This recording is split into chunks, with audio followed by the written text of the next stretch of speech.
এই শ্ৰীমদ ভাগৱত একমাত্ৰ এখনেই শাস্ত্ৰ। এইখন চৰণৰ পৰা আৰম্ভ হৈছে। বাকী যিমানবোৰ শাস্ত্ৰ আছে, কোনোবা মন্ত্ৰৰ পৰা, কোনোবা তত্ত্বৰ পৰা, কোনোবা শ্লোকৰ পৰা, কোনোবা পদৰ পৰা, কোনোবা দুলৰীৰ পৰা, কোনোবা ছবিচন্দৰ পৰা, কিন্তু একমাত্ৰ শ্ৰীমদ ভাগৱত আৰম্ভ হৈছে চৰণৰ পৰা। ইয়াৰ কাৰণটো হ'ল ভাগৱতত পৰিপূৰ্ণ ভক্তি সমাৱেশ ঘটিছে। ভাগৱতত পৰিপূৰ্ণ ভক্তিৰ সমাৱেশ এইকাৰণে ঘটিছে, ভগৱান কৃষ্ণৰ পূৰ্ণ আবিৰ্ভাৱ লীলা, পূৰ্ণ সমাপ্তি, ধৰ্ম প্ৰতিষ্ঠালৈকে এই ভাগৱতত পৰিপূৰ্ণৰূপে প্ৰকাশ পাইছে। আন আন পুৰাণসমূহ, আন আন শাস্ত্ৰসমূহত কৃষ্ণ নাম আছে, কিন্তু পূৰ্ণতা নাই। কৃষ্ণৰ লীলা আছে, কিন্তু পূৰ্ণ লীলা নাই। আৰু সেইকাৰণে শ্ৰীমদ ভাগৱত পূৰ্ণ কৃষ্ণৰ পূৰ্ণ ভক্তি সমাৱেশ ঘটিছে। এইকাৰণে ভাগৱত পূৰ্ণ, কৃষ্ণ পূৰ্ণ। এটা শ্ৰীমদ ভাগৱত পূৰ্ণ ভক্তিৰ কাৰণে এটা জীৱক আগবঢ়াই নিবৰ কাৰণে আৰম্ভ কৰিছে চৰণৰ পৰা। চৰণৰ পৰা কিয় আৰম্ভ কৰিছে? চৰণতে আমাৰ অহংকাৰ আৰু অভিমান মৰ্দন হৈছে। চৰণ সেৱা কৰিলে আমাৰ জীৱনৰ কি লাভ হয়? আমাৰ অহংকাৰ আৰু অভিমান যি আছে, যে ঈশ্বৰ প্ৰাপ্তিৰ বাধাই নহয়, জীৱক সুখী কৰাৰ একমাত্ৰ বাধা, জীৱৰ শান্তিৰ একমাত্ৰ বাধা হ'ল অহংকাৰ আৰু অভিমান। এই অহংকাৰ আৰু অভিমান যেতিয়ালৈকে জীৱৰ জীৱত্বৰ মাজত থাকিব, সেই জীৱই ঈশ্বৰক কেতিয়াও নেপাব। ঈশ্বৰৰ যি প্ৰেম, ঈশ্বৰৰ যি কৰোণা, ঈশ্বৰৰ যি কৃপা, তাৰ পৰা জীৱ বঞ্চিত হ'ব। আৰু সেইকাৰণে শ্ৰীমদ ভাগৱতৰ ভক্তি আপোনাক, মোক, প্ৰতিটো জীৱক পৰিশুদ্ধি কৰে। সোণ খনিৰ পৰা জন্ম হোৱা সোণক যেনেকৈ জুইত পুৰি, নিহাৰিত পিটি, ফুটা কৰি, বাখৰ খুৱাই, তাক সুন্দৰকৈ মৰিয়াই মৰিয়াই চেপ দি অলংকাৰ বনাই দিয়ে। আনকি প্ৰভুৰ অলংকাৰো হৈ যায়। অকল মানুহৰে অলংকাৰ নহয়, প্ৰভুৰ অলংকাৰ হৈ যায়। কেতিয়াবা ডিঙিৰ, কেতিয়াবা কাণৰ, কেতিয়াবা শিৰৰ, কেতিয়াবা চৰণৰ নপুৰ হৈ যায়। যদি সোণ পৰিশুদ্ধি নহলহেঁতেন, যদি সোণক খনিৰ পৰা আনি তাক নুপুৰিলেহেঁতেন, তাক নিপিটিলেহেঁতেন, তাক নাকাটিলেহেঁতেন, তাক ফুটা নকৰিলেহেঁতেন, তাক বাখৰ নোখোৱালেহেঁতেন, তেতিয়া সোণৰ মূল্য, যদিও সোণ মূল্য নহলহেঁতেন, মূল্যাংকন নহলহেঁতেন। সি মানুহৰ ডিঙিৰ অলংকাৰ, মানুহৰ ডিঙিৰ অলংকাৰ, কাণৰ অলংকাৰ নহলহেঁতেন, সেই সৌভাগ্য নাপালেহেঁতেন। আৰু সেই সোণ ভগৱানৰ স্বৰ্ণ অলংকাৰ কেতিয়াও নহলহেঁতেন। আমাৰ মানুহবোৰো এটা এটা খনিৰ পৰা জন্ম হোৱা, মাতৃৰ গৰ্ভৰ পৰা আপুনি মই প্ৰত্যেকে জন্ম পাইছোঁ। তাক যদি আমি সংস্কাৰ নকৰোঁ, তাক যদি আমি ধুৱাই পখলাই, তাক যদি শৰণ ভজন ভক্তিৰ মাজেৰে পৰিশুদ্ধি নকৰোঁ, সেই মানুহ কেতিয়াও অলংকাৰ, জাতিৰ অলংকাৰ, ধৰ্মৰ অলংকাৰ, আমাৰ সমাজৰ অলংকাৰ, আমাৰ এখন এখন গৃহস্থীৰ অলংকাৰ কেতিয়াও হ'ব নোৱাৰে। সি মানুহ হ'ব, কিন্তু সি মানুহ হ'ব, দেখাই শুনাই মানুহ হ'ব, কিন্তু সি অলংকাৰ হ'ব নোৱাৰে। সি ধনী হ'ব পাৰে, সি মানি হ'ব পাৰে, শিক্ষিত হ'ব পাৰে, কিন্তু অলংকাৰ হ'ব নোৱাৰে। অলংকাৰ হ'বলৈ গীতা ভাগৱতৰ জ্ঞানৰ দ্বাৰা মানুহ পৰিশুদ্ধি হ'ব লাগিব। গীতা ভাগৱতৰ জ্ঞানৰ দ্বাৰা মানুহ পৰিশুদ্ধি হ'ব লাগিব। তেতিয়া মানুহ অলংকাৰ হৈ পৰিব। জাতিৰ অলংকাৰ, সমাজৰ অলংকাৰ, দেশৰ অলংকাৰ, ধৰ্ম, সভ্যতা, সংস্কৃতিৰ অলংকাৰ। আৰু সেই কথাটোকে আমাক বুজাইছে শ্ৰীমদ ভাগৱতে, শ্ৰীমদ ভগৱত গীতাই। বেদান্ত আৰু উপনিষদ, উপনিষদ হ'ল ব্ৰহ্মসূত্ৰ, ব্ৰহ্মতত্ত্ব, আৰু বেদান্ত হ'ল আচৰণ তত্ত্ব। ভগৱত গীতা হ'ল থিয়ৰী, জ্ঞান দিছে ভগৱান কৃষ্ণই। এজন মানুহক জ্ঞানৰ পৰিপক্ক কৰিছে। জীৱনৰ জ্ঞান, ঈশ্বৰৰ জ্ঞান, জীৱনৰ লক্ষ্য, জীৱনৰ উদ্দেশ্য, জীৱনৰ দায়িত্ব, এইবোৰ শিকাইছে ভগৱত গীতাই, জ্ঞান দিছে। আৰু শ্ৰীমদ ভাগৱতে আচৰণ দিছে। কেলে বাৰু আচৰণ দিছে? আমি কি কৰিব লাগিব, কি খাব লাগিব, কেনেকৈ চলিব লাগিব, আমাৰ জীৱনটো কেনেকৈ, বাস্তৱ জীৱনটো সুন্দৰ, সুখময়, আনন্দময় কৰি তুলিব লাগিব, এইবোৰ আচৰণ দিছে। কাৰণ প্ৰভু যিদৰে, গীতাৰ প্ৰভু ভগৱান কৃষ্ণ আৰু ভাগৱতৰ আচৰণৰ প্ৰভু ভগৱান কৃষ্ণই এক ঈশ্বৰ তত্ত্ব। এক ঈশ্বৰেই দুটা জীৱনৰ সুন্দৰ ৰাস্তা দেখুৱাইছে। এটা জ্ঞানৰ ৰাস্তা, এটা হ'ল ভক্তিৰ ৰাস্তা। আৰু আজি আমি সেই ভক্তিৰ ৰাস্তা অৰ্থাৎ শ্ৰীমদ ভাগৱত আৰম্ভ কৰিছোঁ। ক'ৰ পৰা? ভাগৱত আৰম্ভ হৈছে চৰণৰ পৰা। আৰু আপোনাৰ মোৰ জীৱন ভক্তি ৰাজ্যত প্ৰৱেশ কৰিবলৈ হ'লে, আধ্যাত্ম জীৱনৰ ৰাস্তাত প্ৰৱেশ কৰিবলৈ হ'লে প্ৰথম লাগিব সেৱা। কি সেৱা? চৰণ সেৱা। চৰণ সেৱাই আমাৰ কি কৰে? আমাৰ অহংকাৰ দূৰ কৰে, অভিমান দূৰ কৰে, জীৱন নিৰ্মল কৰি তোলে। সেৱা জানো সৰু বস্তু? সেৱা জানো কৰিব পাৰি? সেৱা চৰণত জানো ধৰিব পাৰি? অহংকাৰ থকালৈকে চৰণত ধৰিব নোৱাৰে। নামঘৰত আহি বাধ্যত পৰি ধৰিব, দেখাক দেখি ধৰিব, আনেও ধৰিছে, আপুনিও ধৰিব। কিন্তু কি ধৰিব? ভৰিত ধৰিব, চৰণত নধৰিব। আপুনি সেৱা সকাম পাতিছে, সেৱা সকামত ভকত আহিলে আপুনি চৰণ ধুৱাব, কিন্তু কি ধুৱাব? ভৰি ধুৱাব। কাৰণ এই ভৰি ধুৱাৰ অৰ্থটো হ'ল, যিজন ভকতে আপোনাৰ গৃহত সেৱা আহি কৰিলে, আপুনি ভৰি হাত ধুৱালে, ভিতৰ নিলে, সেইজন ভকতৰ গৰুটোৱে যদি ক'ৰবাত আপোনাৰ ধান খায়, পিছদিনা গৈ তাক আঙুলি টুৱাই ক'ব, তোৰ গৰুৱে আজি যদি কালি ধান খায়, বিপদ আছে। কিন্তু দিনত সেইজন ভকতৰে চৰণ ধুৱালে, সেইজন ভকতকে ঈশ্বৰ ভাৱনাৰে সেৱা কৰিলে, আৰু সেইজন ভকতকে কেলে চৰণ ধুৱৰা নাই? আপুনি ভৰি ধুৱাইছে। চৰণত যদি ধুৱালেহেঁতেন এই অহংকাৰ আৰু এই অভিমানটো আপোনাৰ কাহানি বাই লয় গ'লহেঁতেন, কাহানি বাই দূৰ হ'লহেঁতেন। চৰণত ধৰিব পাৰিলে তৰণ পায়, মৰণ নাথাকে। চৰণত ধৰিব পাৰিলে তৰণ পায়, মৰণ নাথাকে।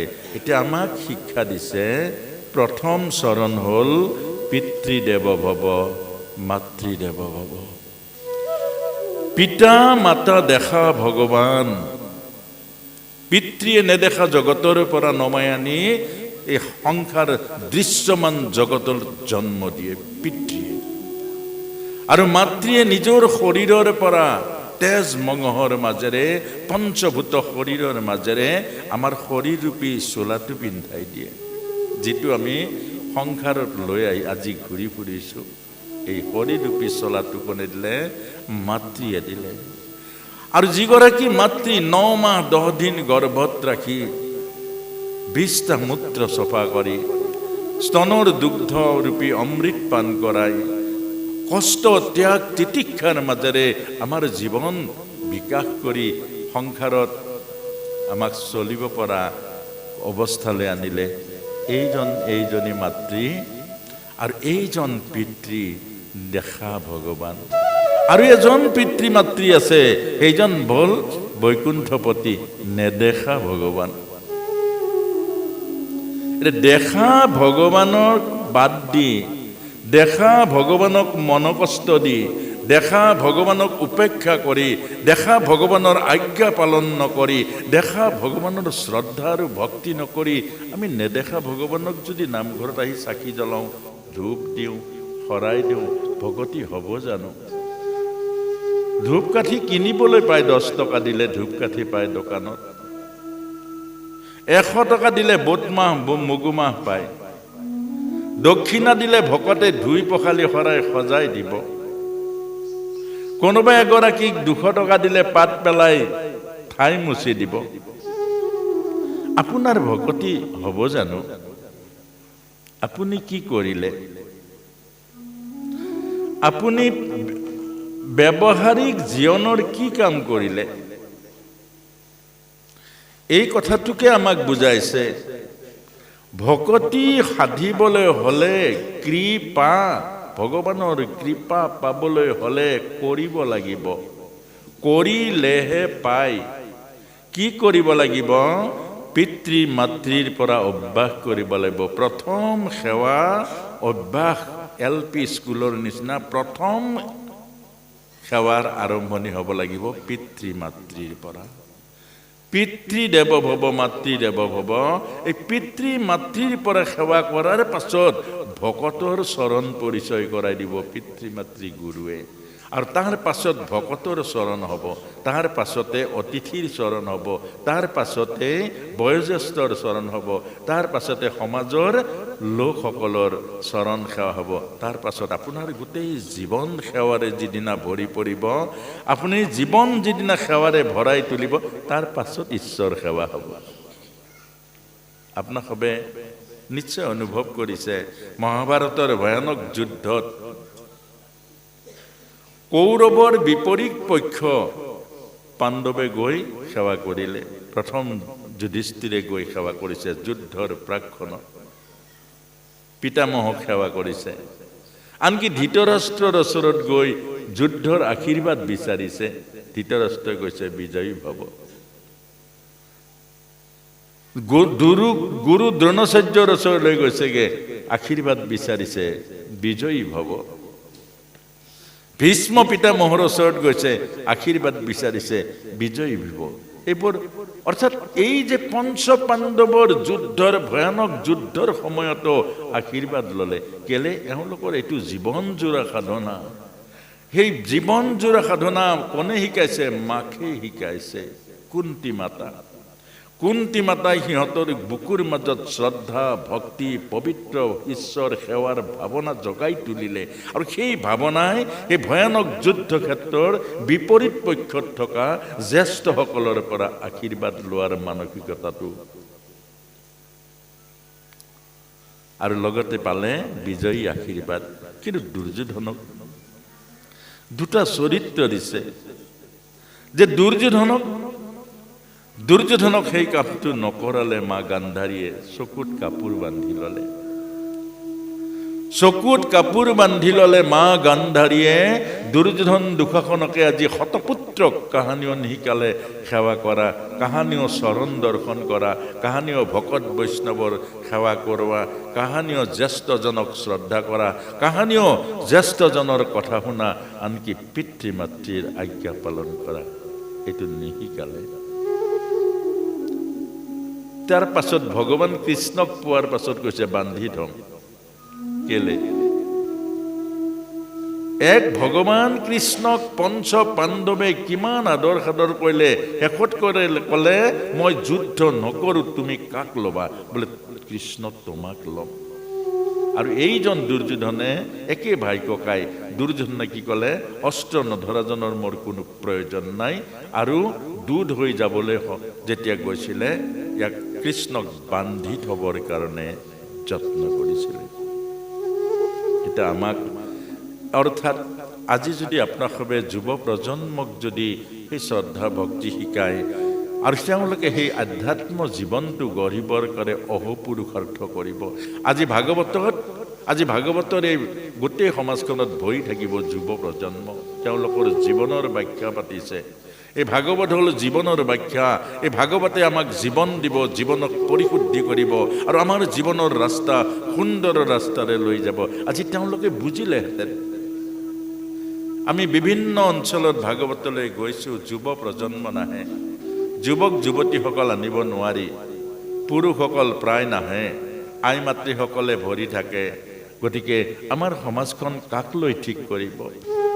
আমাৰ সমাজৰ ভৱিষ্যত কাক লৈ গঢ়িব? যদি আমি যুৱ প্ৰজন্মকে চৰিত্ৰবান কৰি তুলিব নোৱাৰোঁ, যদি আমি যুৱ প্ৰজন্মৰ মাজত ব্যক্তিত্বৰ বিকাশ ঘটাব নোৱাৰোঁ, আজি যুৱ প্ৰজন্মক যদি আমি আধ্যাত্মিকতাৰ মাজেৰে জীৱন দিব নোৱাৰোঁ, তেতিয়াহ'লে এইখন সমাজ অদূৰ ভৱিষ্যতে কোনে ৰাখিব? এই নামঘৰ কোনে ৰাখিব? আৰু সেইকাৰণে আমাৰ এই কথাটোকে আপোনাসবে যি ব্যাখ্যা পাতিছে, বৰ সুন্দৰ কাম কৰিছে, বৰ সুন্দৰ। আৰু সেই ব্যাখ্যা আজি কাৰ আগত কম? এই ব্যাখ্যাখিনি কাৰ আগত আগবাঢ়ক? এই কথাটো পাছত গুৰুত্ব দিব লাগিব। আৰু সেইখিনিকে আজি আমাক কৈছে যে চৰণৰ মাজেৰেহে অহংকাৰ অভিমান দূৰ হয়, আৰু অহংকাৰ অভিমান যিদিনা দূৰ হৈ যাব, কৃষ্ণক বিচাৰিব নালাগে, কৃষ্ণময় জীৱন পাব আপুনি। আমাৰ হৃদয়ৰ মাজত থকা যিখন আইনা, যাক চিত্তৰূপী বুলি কয়, এই চিত্তৰ যদি মলিবোৰ দূৰ কৰি দিয়ে, ঈশ্বৰ পাবলৈ, ঈশ্বৰ চাবলৈ কাশী যাব নালাগে, বৃন্দাবন যাব নালাগে, মথুৰা দ্বাৰকা যাব নালাগে, হৃদয়ৰ মাজতেই ঈশ্বৰ দৰ্শন হ'ব। প্ৰহ্লাদে হৃদয়ৰ মাজত দৰ্শন কৰিছিলে, কিন্তু হিৰণ্যকশিপুৱে ঈশ্বৰক বিচাৰি ক'তো নাপালে। এই কথাটোকে আমাক বুজাইছে। আৰু আজিৰ এই কথাটোৱে প্ৰথম শ্ৰীমদ ভাগৱতে আমাক শিকাইছে, যদি আমি চৰণ সেৱা নকৰোঁ, যদি আমাৰ হৃদয় নিৰ্মল নহয়, যদি আমাৰ মন পবিত্ৰ নহয়, যদি আমাৰ মনৰ মাজত অহংকাৰ অভিমানসমূহ দূৰ নহয়, তেতিয়াহ'লে আমাৰ ভাগৱতৰ ক্ৰিয়া, ভাগৱতৰ পৰা ভক্তি, ভাগৱতৰ পৰা আমাৰ জীৱনৰ আধ্যাত্মিক সুখ শান্তি আমি কেতিয়াও নাপাম। এইখিনিকে আজি ভাগৱতৰ প্ৰথম চৰণ বন্দনা ৰূপে কৈ আজি আমি মূল ভাগৱতলৈকে আগবাঢ়িম। গতিকে আপোনালোক সকলোৱে জানে যে আমি দৰাচলতেই কোনোবাই জানে, কোনোবাই নাজানে, আমি একেবাৰে সাধাৰণ মানুহ এজন, গৃহস্থী মানুহ। আমাৰ জ্ঞান বুদ্ধি বিচাৰ এই জন্মত ভাগৱতৰ কিবা এটা পোৱাটো বৰ সম্ভৱে নহয়। আমি মাত্ৰ প্ৰভুৰ কৃপা যিকণ হৈছে, এইকণকে প্ৰভুৰ আজ্ঞা বুলি ভাবি আপোনালোকক ক'বলৈ আহিছোঁ। আৰু এইটো দুঃসাহস বুলিয়ে ক'ব লাগিব, কাৰণ ভাগৱতৰ কথা দিহিঙে দীপামে এনেকৈ ক'বলৈ যোৱাটো অত্যন্ত দুঃসাহস। আৰু শেষত আমাৰ সাজাই কি হ'ব? প্ৰভুৰ কৃপা হ'ব নে প্ৰভুৰ শাস্তি হ'ব? এই কথাটো নাজানো, দুইটা কিন্তু মোৰ লগতে আছে। যদি শুদ্ধ ৰূপে কৰিব পাৰিছোঁ, তেতিয়াহ'লে প্ৰভুই নিশ্চয় কৃপাই কৰিব, আৰু যদি ভুল ৰূপে কৰিছোঁ, তেতিয়া প্ৰভুৱে অৰ্থাৎ ভগৱতী শাস্তি পাবই লাগিব। গতিকে যি নহওক, আপোনাক এই ঐতিহ্যময় শিৱসাগৰ, য'ত স্বৰ্গদেউ আহোম ৰজাসকলে সৰগৰ পৰা আহোম সংস্কৃতিক নমাই আনি এই শিৱসাগৰ প্ৰতিষ্ঠা কৰি গোটেই অসম তেতিয়া আহোম কৰিব পাৰিলেহেঁতেন, কিন্তু আহোম নকৰি আহোম মিলি গ'ল বৰ অসমৰ ভেটিৰ লগত। এই শিৱ ইমান মহানতা, বাকীবোৰ আহিছে, মোগল আহিছে, কিন্তু তেওঁলোকে তেওঁলোকৰ ধৰ্ম প্ৰচাৰ কৰিছে। খ্ৰীষ্টান আহিছে, খ্ৰীষ্টান ধৰ্ম প্ৰচাৰ কৰিছে। অনেক ভাৰতলৈ, অসমলৈ আহিছে, এইবোৰ নিজা নিজা ধৰ্ম প্ৰচাৰ কৰিছে। ধন সোণ ঐশ্বৰ্য বিভূতি লুটি লৈ গৈছেগে। আৰু সেই আহোম সংস্কৃতি স্বৰ্গৰ পৰা অনা চাওলুং চুকাফা আজি বৰ অসমৰ ভেটি বনালে বহুত বছৰ আগতেই। এখন বহল হৃদয়, এখন বহল অন্তৰ, এটা বহল মন নথকা হ'লে এইটো সম্ভৱেই নহ'লহেঁতেন। গতিকে বৰ অসমৰ ভেটিৰ এই প্ৰথম প্ৰতিষ্ঠাপক এই আহোম সংস্কৃতিৰ বহু কীৰ্তিচিহ্নৰ এই শিৱসাগৰ। গতিকে আগতে মোৰ অহাৰ বৰ সৌভাগ্য ঘটিছিল, আজিৰ পৰা প্ৰায় 25 বছৰমান আগতে। কিন্তু 25 বছৰৰ পাছত মই বেলেগ কামত লাগি থাকিলোঁ, শিৱসাগৰৰ অহাৰ সৌভাগ্য হোৱা নাছিলে। গতিকে আপোনাসৱক আজি শিৱসাগৰৰ এই ঐতিহ্যময় স্থানৰ বাসিন্দাৰ আপোনাসৱ সকলোলৈকে আমি মূৰ দোৱাই সেৱা জনাইছোঁ। আৰু আমাক দিয়া দায়িত্ব এতিয়া মূল ভাগৱতৰ পাঠ, এতিয়া পাঠ চলি আছে ভগৱান কৃষ্ণৰ 10ম স্কন্ধ, বৰ্তমান চলি আছে শিশুলীলা।